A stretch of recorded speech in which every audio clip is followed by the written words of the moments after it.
Hello everyone, this is XCOM, and this machine behind me, this machine breaks Bedrock completely AFK.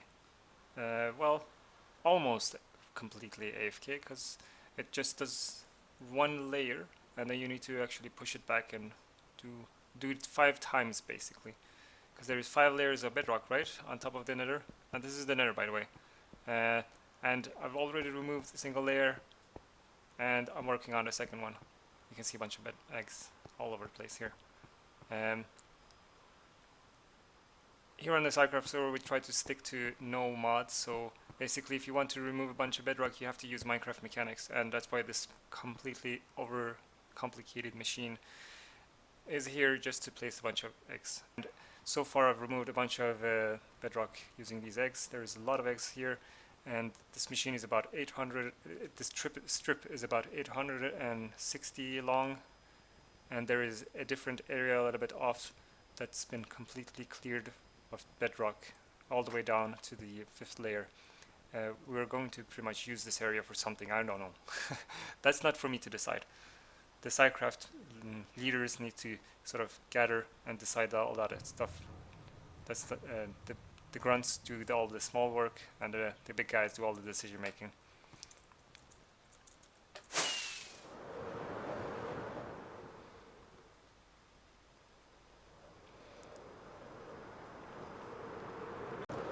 This is the area that it's been clearing for a couple of days, and the machine has actually finished, and there is a ton of bedrock removed over here.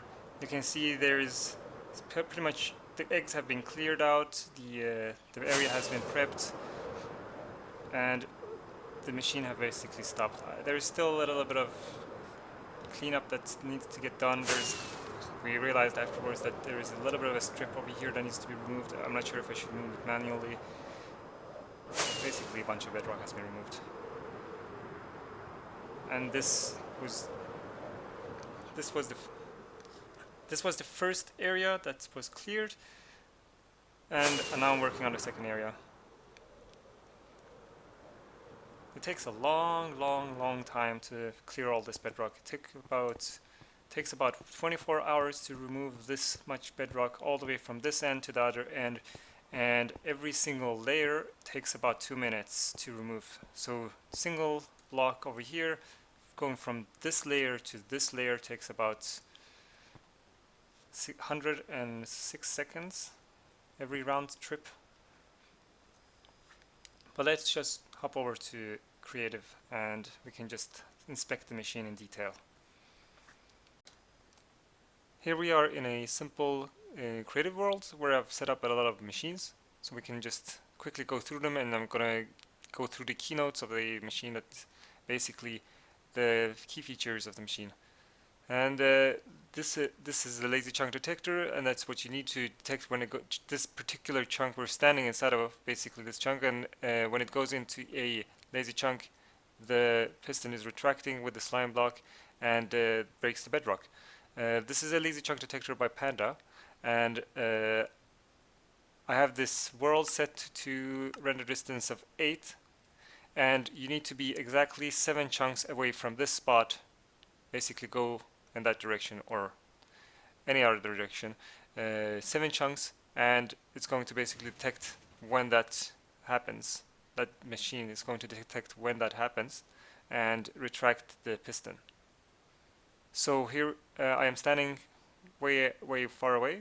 I'm going to move closer, and you can see that the egg was just dropped on top of that bedrock, and it removed one of the bedrocks all the way at the very top. And this is pretty much well known by now. Hopefully Mojang doesn't remove this particular bug. It's a really nice bug. So that's the basic mechanics of how bedrock removing is done. To be able to remove a lot of bedrock, you just basically need to place a bunch of eggs. The problem is that if you place a bunch of eggs, there is this problem where you can't right click it as you're placing it, because it just teleports. So you can't just go like this and place them, because they're just going to bounce all over the place. It's going to create a mess. So you need to, there is a way to place an egg against a trapdoor, and if you keep right clicking it, you just place one egg and nothing happens.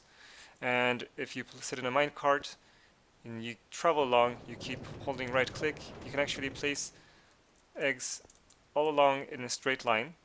Obviously there's gaps here. If you use an auto clicker, you can actually get the clicking effect to be much more smoother, and there will be no gaps left behind.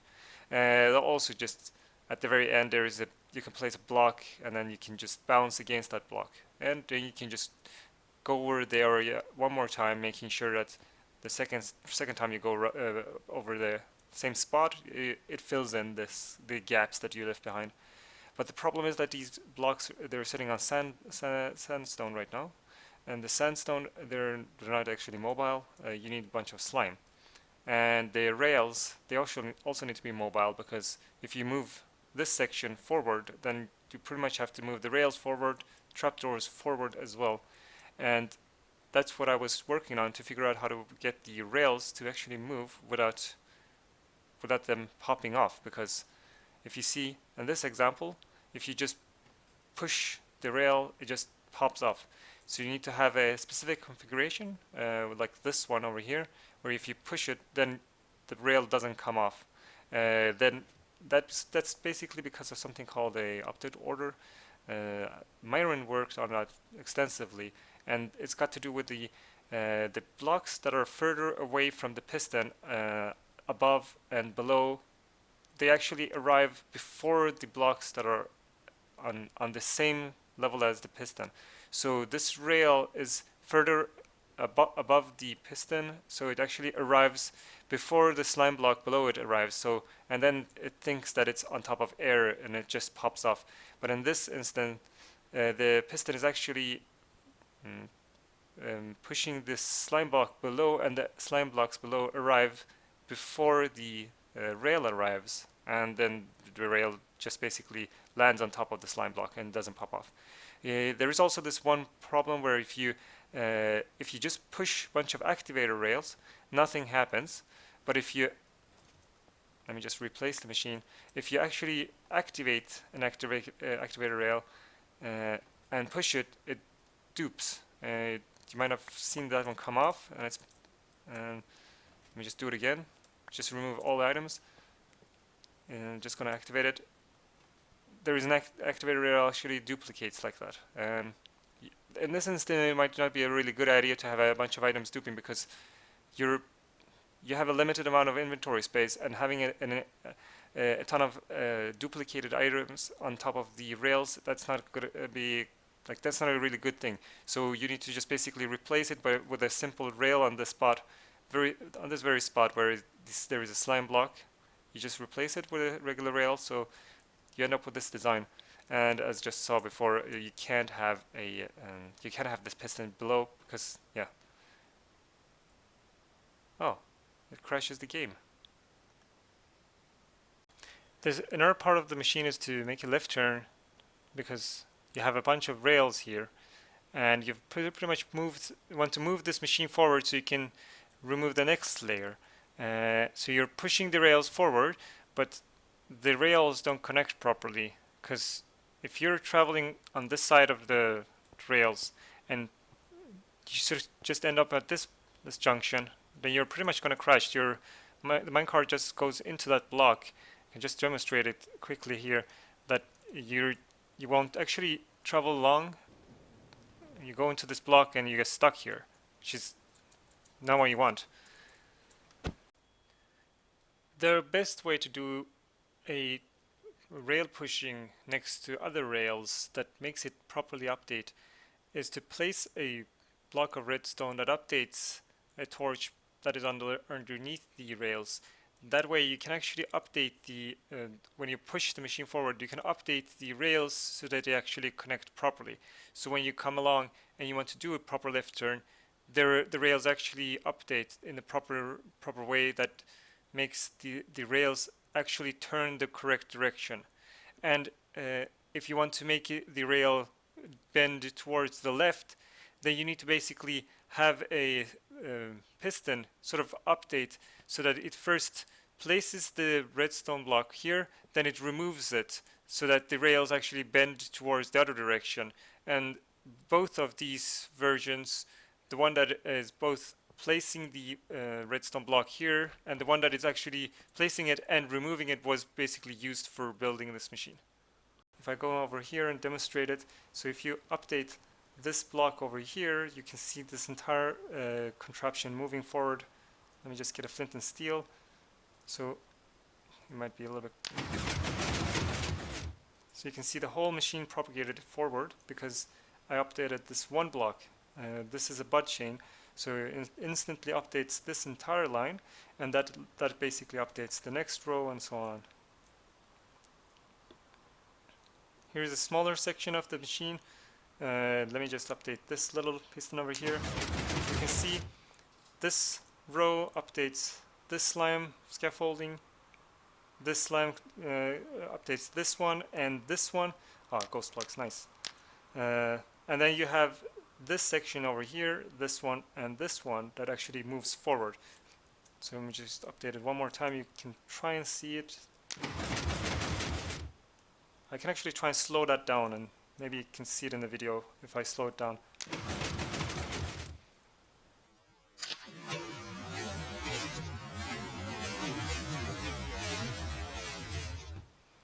And that's how that works. And this section is basically repeated over and over a lot of times, and that's the tunnel. That's the basic gist of the tunnel.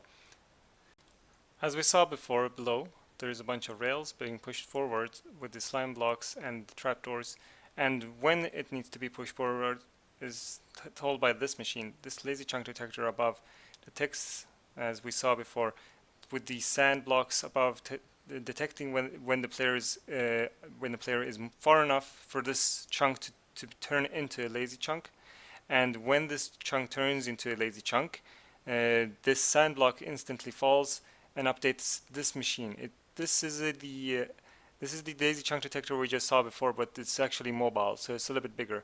Eta designed this, and I had to improve it, and I'm using 2 sand instead of just 1 to make sure that this machine actually detects it properly. And when this machine actually moves forward, this long line of slime pulls a little bit of a docking station so that the player can actually return, because when this machine is actually detecting a lazy chunk, you need to make sure that this whole large machine doesn't move and the player isn't just moving around. And if you're moving around, you might actually cause problems to the machine. You can crash it. Strange duplication can happen. We're dealing with like lazy chunks, and Minecraft is a little bit shady in that territory. So this machine makes this little docking station over here is a guarantee that you're not mobile. You're just standing perfectly still, and you're sitting in a minecart, AFK, so you can't tell how to sort of behave. You can't tell the player to stop. But this docking station basically makes sure that the player just comes along and just gets stuck on this rail, and until this block of redstone pushes into that block, activating it so that the player can actually go off and place eggs on the next row. But that's what the purpose of this little docking station is. There is a redstone block right here that is extended and retracted as the machine is pushed forward, and that's just to update the rails up top, because if you didn't update that block and you just basically push the machine forward, let me just, there we go, nothing happens. No redstone block updates this rail, so you have this problem where the rail just turns into this block and you come along and just crash into that block. The reason that the block isn't just dragged along on the spot, and you can connect it to the bottom section of this machine, it's because if you just put a redstone block over there, that redstone torch is turned permanently off, and now you have a problem where the rails are facing the wrong direction. When you're placing items AFK and you're sitting in a minecart and you're just placing basically the eggs on top of these blocks when you're aiming towards the fence, you're placing the eggs that you're on your main hand first, and then you're placing the eggs on your offhand. And that's a limitation of Minecraft, where if you want to then go off and pick up a bunch of items, let's just pretend that you've dropped off all these eggs, and there was a bunch of items on your main hand and on your offhand, and your offhand somehow empties, and you have no items. Want to pick up new items. You're just gonna pick up items on your main hand, and even if there's eggs there, the items don't go into my offhand unless I manually tell the game to do that for me. That causes a limitation that you can't use both your main hand and your offhand to place the eggs. And the only way to force the game to put items into your offhand is to actually have at least one item in there. Now when I pick up items, they go into my offhand, and that creates a hard limitation on how many eggs you can place in one single row before you need to restock your inventory. And if you're AFK, if you accidentally place every single item on your offhand, and your offhand empties, if you want to go and pick up new items, it's going to cause a crash where the machine keeps operating, but half of the eggs don't get placed, so they don't drop, and a large area of the machine just doesn't get egg dropped. You're going between these two machines, and you need a bunch of eggs because your offhand and your main hand has a bunch of eggs, and you just want those to be restocked over and over, because you eventually are going to just run out, because there is tons and tons of eggs being placed, and you can't have just you need your inventory to be updated. And that's what this machine is for. Before building this machine and having droppers along the rails, these stations are just based apart. Before having this design, I had the player just go all the way back, way back at the beginning, and just pick up a bunch of eggs. That made the machine actually very slow, because you just kept traveling along a long line of rail just to pick up a bunch of eggs. So I figured that just dropping the eggs every 69 blocks is a much better option, and that's what this is. What the other purpose of the machine, this part of the machine, is actually to make the rails sort of do a bend over here and go along these power rails to boost the players so that it actually doesn't slow down. And this is the detector that actually tells when to drop the eggs.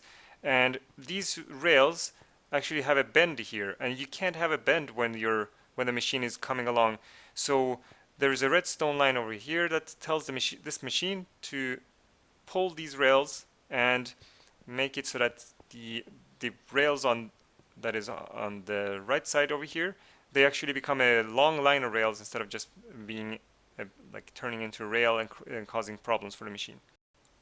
As you just saw in survival, this is the machine with the top parts cut off so that it's easier to see. And pretend this is the machine with that redstone block below that's actually moving forward. And the machine moves forward, and at some point it actually arrives at this point where this redstone line is activated so that these rails actually swap out and makes a long line of seamless rails as the machine is at this point where otherwise it would crash. And then at some point when the machine has actually gone past this area, it actually activates to this other block, and these rails are put back to how it was before, so that this player can actually get boosted by the rails. That machine over there makes it so that you can get the correct amount of eggs in each shulker, and placing these shulkers with the exact amount of eggs in each spot of these hoppers, you can get exact amount of eggs. And when these shulkers run out of eggs, the machine has gone so far as to get to actually be closer to the next dropping station.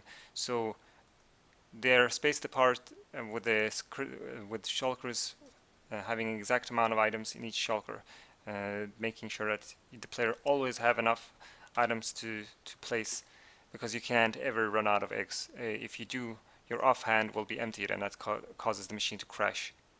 Another problem that I was faced with was that because you just drop one single row of eggs on top of one layer of bedrock, you just remove one layer of bedrock, and there is well, this is the creative world, but in survival you have 5 layers of bedrock.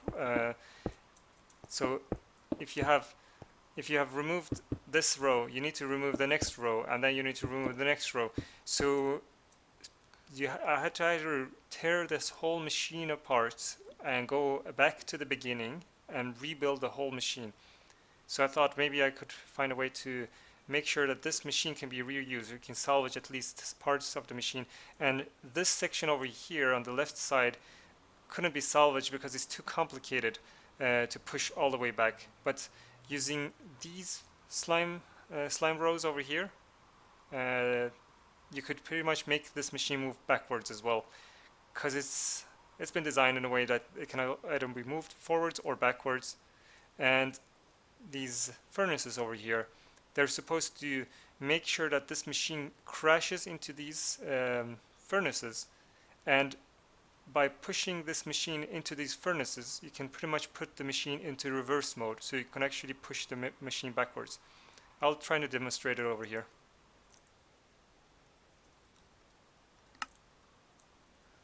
Okay, so here we are.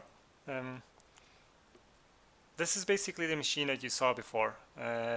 There is different sections to the machine, and if you want to put this machine into reverse mode, it's pretty complicated because there is sections that are further ahead. Like to pull a machine, you need to make sure that there is no gap in between. There is gap here because this piston is supposed to push this machine, this slime row.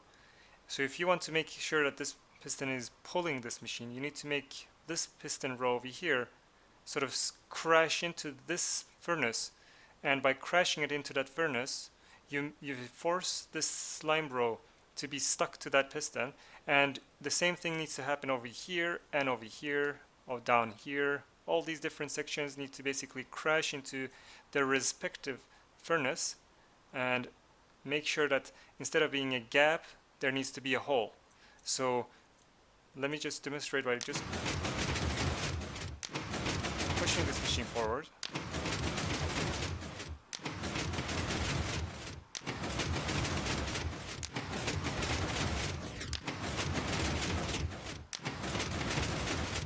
You saw it down here. It crashed into these furnaces, got stuck to these pistons over here. Same thing happened over here. No, it's about to actually happen. So next time I actually update it. This row over here crashed into that furnace. Now this update will actually make sure that instead of this piston pushing this slime row, it's actually crashed into it. And you saw probably just in a blink of an eye, it's just this piston tried to pull this part, but it's been crashed by this furnace. So this section has actually had it forced this there to create a gap here. So instead of this one pulling, it's going to push.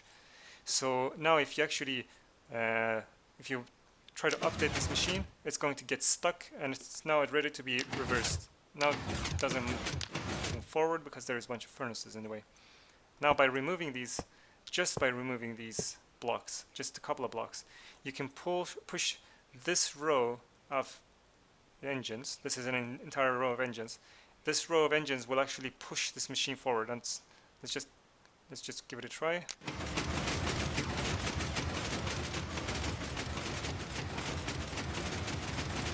Now the machine is actually moving backwards, and you can see it.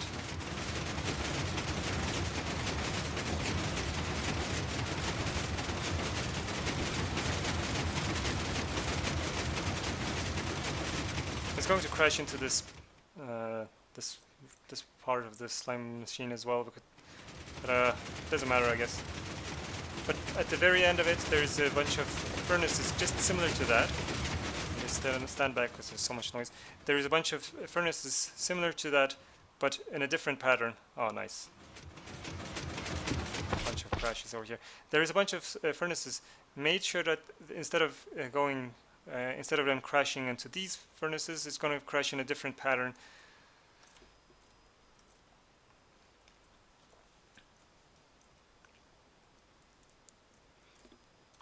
As you saw down there, there is a bunch of slime that actually crashed into these furnaces over here, made the machine sort of go into reverse mode, and this row over here sort of made these slime go backwards, and that's this specific pattern of furnaces. That's what their purpose here is. But the problem was that this machine needs to actually start going forwards, and that's what these furnaces are for. So this pattern over here and this pattern over here, they're actually the reverse of each other. So that if that one is to stop the machine and make it go backwards, that row of furnaces and that pattern is meant for it to go forwards, back, put it back to how it was before it started to go backwards. And then after pushing this whole machine back to where basically you want to start the next layer, then you need to basically attach this part of the machine, rebuild this part of the machine, and you need to rebuild a bunch more. You can see there is a bunch of slime that is missing. On the survival there was a bunch of slime going in that direction to the docking station, and you need to rebuild just this part, this small part compared to the whole machine, and then you can start the machine all over again. And it's a bit of a hassle, and in the next version I might actually figure out a way to make sure that you don't need to put the machine into reverse, because you can, I think there is a possibility to be able to drop eggs in the same spot over and over, but I guess it's version 2.0. So the main problem with the Nether is that in the Nether you have randomly these fires can spawn on top of the Nether, and they can permanently stay lit, and they actually cause chunks to load next to them. This one, for example, loads this chunk next to it, and it actually is that the fires that are actually 1 block away from the chunk border, this one can also load this chunk. And if we go over here and we pretend that each glass is like a chunk, and these fires, they're sitting on the border of the unloaded area, and that, let's assume this is like this player is over here. He's actually entity process loading these green glass blocks. Each glass blocks is like a chunk. There is these yellow blocks, yellow glass that actually represents lazy loaded chunks. If there is fires on the very edge of the lazy loaded area, like the one that I'm standing on, and let's pretend that the fires that are shown here, it's the one row of fire that is sitting on this side. These fires can actually entity load, they will load these chunks next to them. So then if you have a row of five of these chunks that are loaded because of the fires, then one of the chunks turns into entity processing chunk, and you assume that this is going to be an entity processing row of chunks here. So then you don't worry about the machine crashing and anything. But then you also have this problem where this one chunk, the eggs drop and they don't actually break the bedrock, and that's a problem because later you have to go in and clean up afterwards. And Nether fires can also cause even worse problems where if there is two fires next to each other like this one, the ones that are on this side will load the fires on this side, and then they will daisy chain each other and stay loaded. Even if the player is further away from this area, they will get unloaded every 40 seconds. But the problem is that in some instances, if there is enough fires, they can actually daisy chain each other and stay permanently loaded, similar to how hopper chaining works, and it causes just unnecessary lag in the game. And I think it's something that probably Mojang should take a look at. This is an example of the Nether. This is a copy of the SciCraft. I've just created a world with the same seed, and you can see there is a bunch of fires here. They spawn naturally in the Nether, and this fire over here, it actually loads the chunk next to it. So these fires over here actually load this chunk, and if there is 5 of these fires that loads the chunks next to it, then let's say there is a bunch of fires, and they can be on any Y level. So sometimes there is like a hole, and there is a fire, and like you can't spot it. Like it's basically in that little hole, and you can't find it because it's like sometimes it can't even actually spawn deep down in where the bedrock is. You can't spot it. You have to listen for it and go in and remove every single one. Because if 5 of these chunks next to each other load the chunks next to the just say to the right here, then one of the chunks will be permanently loaded, and you can't drop eggs and remove bedrock. So you need to basically go down here to the to inside of the Nether and fly around, spot these fires, listen for them, and it's a time-consuming process. You don't know which one of these fires will actually cause a problem, so you need to basically come in and just remove a bunch of fires by hand. The last thing I'm going to show on this video is basically these crushes, I would call it. To remove a bunch of eggs, you saw on the survival server, there's so many eggs, and if you want to remove all of them at the same time, it crashes the server. It actually happened once, and people on the server weren't too happy about it, and I lost a lot of progress. You have to push a bunch of slime with a bunch of blocks below, because if there is, you can't push a bunch of slime right on top of the surface of the netherrack, because it will get stuck to them. So we have to put a bunch of netherrack and slime above, and there is an engine that pushes this machine forward, and then these crush the eggs and make sure that the eggs are on this side. And every so often I put a lava bucket so that the lava buckets kind of flow, and in the Nether lava flows much further than it does on the overworld, and just deletes as much of the eggs that are being generated by being like popped off, because there's tons and tons of eggs that just pop off. I might actually catch it on a video when we're running the machine. Would be nice to see.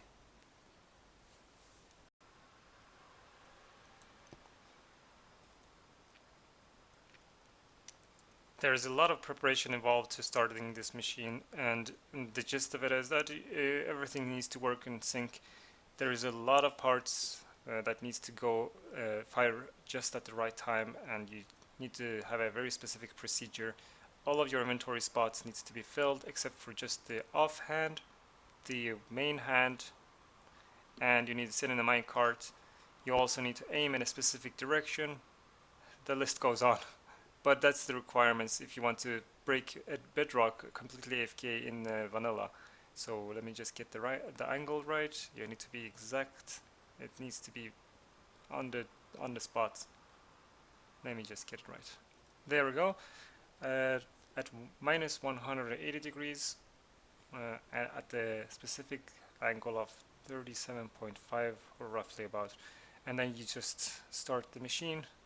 And let me just check the inventory. All looks good.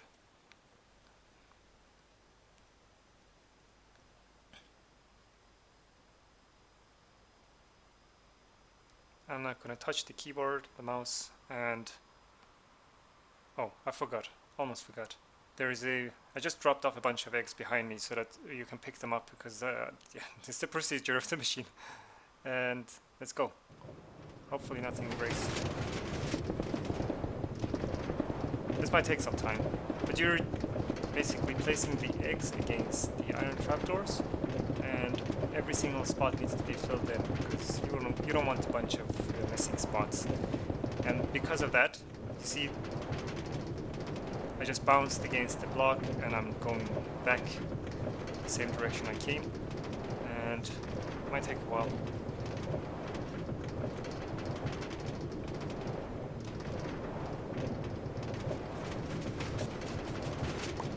I just picked up a bunch of eggs, and the machine dispenses a bunch of eggs on you as you travel along. You might have seen it. A bunch of eggs just dropped.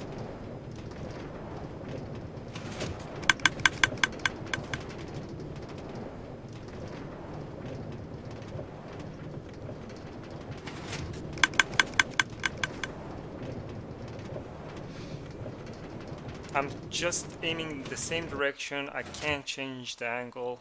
You just basically have to look at a specific direction and hold your right click. And you can do that by either using a clicker, auto clicker, or you can just use the F11 trick where you click F11 as you're switching between full screen and... Oh, I just realized.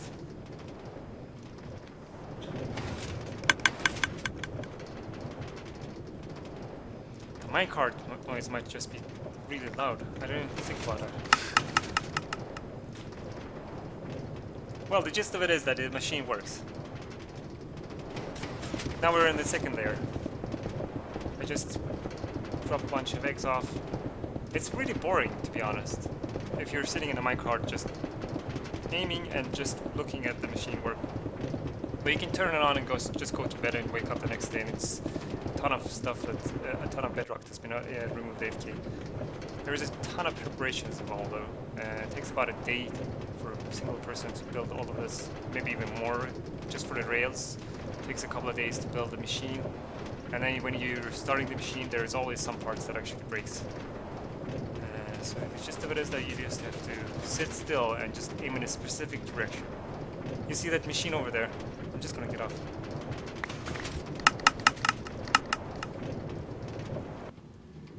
Ah. Come back.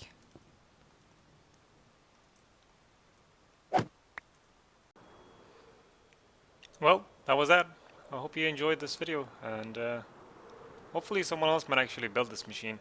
I'm not sure if anyone would actually be crazy enough to build it, because it's taken about 5 days to 5 days of... It's taken about 5 days non-stop running, and that's not including the rebuilding of the machine when it crashes, these spots which you accidentally miss, and building the rails and resetting the machine.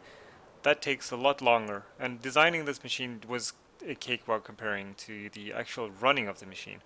Currently I'm trying to figure out a way to put this machine in on a Raspberry Pi so that I can run this machine non-stop. And you can see that 1.12 sort of broke this machine because there is a couple of spots missing as well. So I guess till next time. Bye!